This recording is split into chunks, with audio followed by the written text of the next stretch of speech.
이날 아침 함께 보실 말씀은 창세기 13장 1절과 2절 말씀입니다. 아브라함이 애굽에서 그와 그의 아내와 모든 소유와 롯과 함께 네겝으로 올라가니 아브라함에게 가축과 은과 금이 풍부하였더라. 아브라함은 하나님의 지시로 가나안 땅까지 오게 되지만 심한 기근이 생기자 기도 없이 하나님의 뜻을 묻지 않고 하나님이 말씀하신 그 땅을 떠나서 이집트로 이주하기로 결정합니다. 아마도 아브라함은 생사가 걸린 급박한 상황에서 기도하지 못했고 하나님의 뜻도 묻지 못한 것 같습니다. 그런데 기도를 했건 못했건 상관없이 아브라함은 하나님이 말씀하신 그 땅, 인도하신 그 땅을 떠나게 됩니다. 자신의 결정과 선택으로 이집트로 가게 됩니다. 여기서 끝나지 않습니다.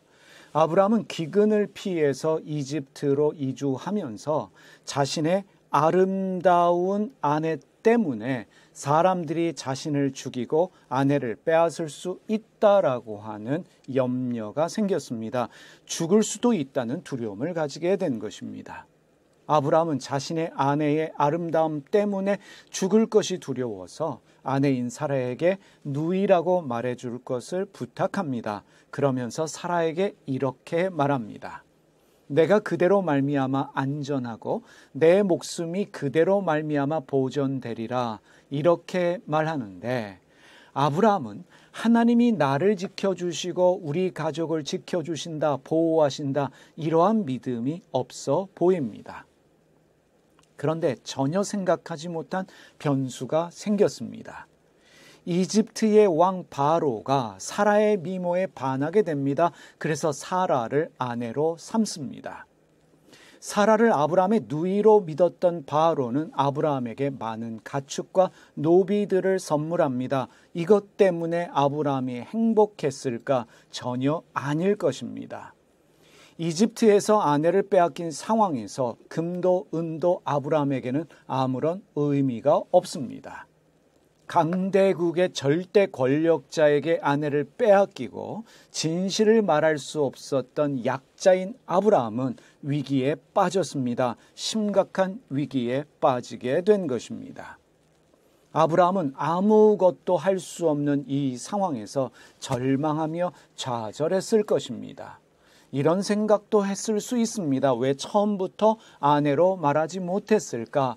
진실을 말하지 못한 자신을 자책했을 것이고 이집트 이주를 결정한 자기 자신을 책망했을 것입니다.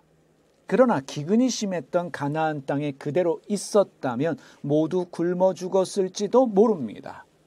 아브라함이 처음부터 사라가 내 부인이다, 자신이 사라의 남편이다 라고 말했다면 바로는 아브라함을 죽이고 사라를 빼앗았을지도 모르는 일입니다.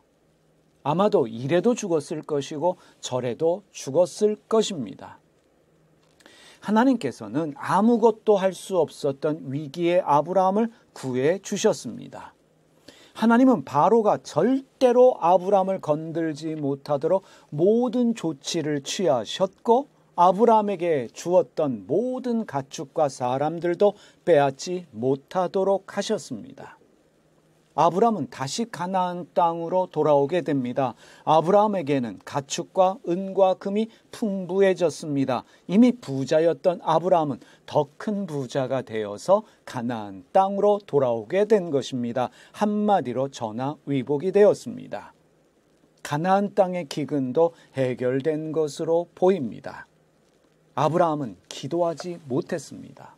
하나님의 뜻도 묻지 못했습니다. 자기의 결정으로 이집트로 내려갔습니다. 그러나 하나님은 말없이 아브라함을 도와주셨습니다. 아브라함은 사라의 아름다움 때문에 내가 죽을 수도 있다라는 두려움을 가졌습니다. 그래서 아브라함은 사라에게 누이로 소개해 줄 것을 부탁했습니다. 자기의 목숨줄이 하나님이 아닌 사라에게 달려 있다라고 말하는 아브라함이지만 그럼에도 불구하고 하나님은 아브라함을 말없이 도와주셨습니다. 단순히 도와주는 차원을 뛰어넘어서 이전보다 더 풍성하게 해 주셨습니다.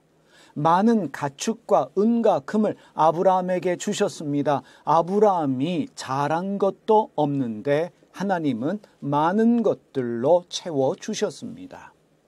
우리가 아버지라고 믿는 하나님은 사람을 말없이 도와주십니다. 기도하던 기도하지 못하던 상관없이, 믿던 믿지 않던 상관없이 우리가 아버지라고 부르는 그 하나님은 말없이 도와주십니다. 잘한 것이 없어도 도와주십니다. 모든 사람의 하나님 아버지이시기 때문입니다.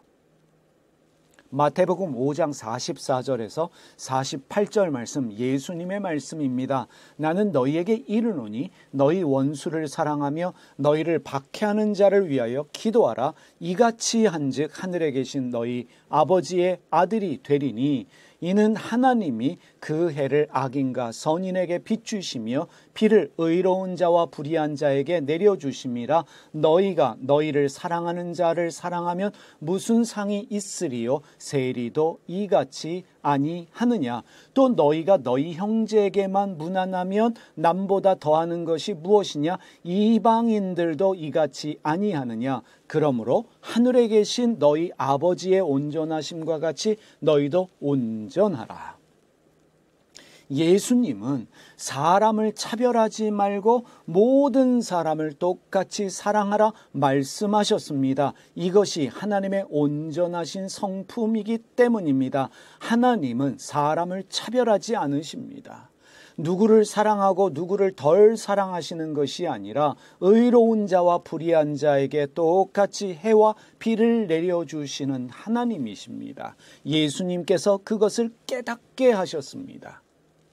가나안의 심한 기근 때문에 이래도 죽고 저래도 죽는 상황에서 아브라함의 이집트 이주는 자신의 아내를 누이라고 말한 것은 아브라함의 잘못된 판단 또는 착오가 아니었습니다. 결과적으로 신의 한 수였습니다. 무슨 뜻이겠습니까? 아브라함이 결정하고 아브라함이 선택한 것 같은데 아니라는 말입니다. 내가 선택한 것 같은데 사실은 눈에 보이지 않는 하나님의 간섭이었고 하나님의 결정이었습니다. 물론 위기는 있었습니다. 그러나 결과적으로 합력하여 선이 되게 하셨습니다. 하나님이 그렇게 하셨습니다. 이것을 우리는 하나님의 일하심이라고 말합니다. 가족과 사람들을 살리기 위해 애를 쓰는 아브라함의 의도를 알고 계시는 하나님이 기도하지 못하고 두려움 때문에 아내에게 거짓말 아닌 거짓말을 부탁한 아브라함을 도와주시며 그를 선하게 인도하여 주셨습니다. 그러하신 하나님이 오늘 이 땅의 가족들을 위해 애를 쓰고 있는, 힘들게 열심히 일하고 있는 모든 분들을 도우신다라고 저는 믿습니다. 설사 나의 부족함 때문에, 나의 연약함 때문에 잘못된 결정과 선택을 할지라도 그것마저도 선으로 바꾸어 주시는 하나님을 믿습니다. 여러분, 우리의 아버지 하나님이 오늘도 우리와 함께 하시며 합력하여 선이 되게 하시기 위해서 우리를 위해 일하신다는 그것을 믿으며 오늘도 최선을 다해 사시는 날 되시기를 주님의 이름으로 축복합니다. 기도하겠습니다. 살아계신 하나님 아버지, 오늘도 우리와 함께 하시며 우리를 인도하시는 줄 믿습니다. 우리가 부족해서 잘못된 결정을 하고 이런저런 핑계를 대며 기도도 제대로 하지 못하며 하나님의 뜻도 묻지 못하지만 그럼에도 불구하고 우리를 돕기 원하시는 하나님 아버지를 믿습니다. 그 하나님을 믿는 믿음으로 오늘도 최선을 다하여 살게 하여 주시고 그래서 결국은 웃을 수 있는 끝 좋은 인생들이 다 되게 하여 주시옵소서. 예수님의 이름으로 기도드립니다. 아멘.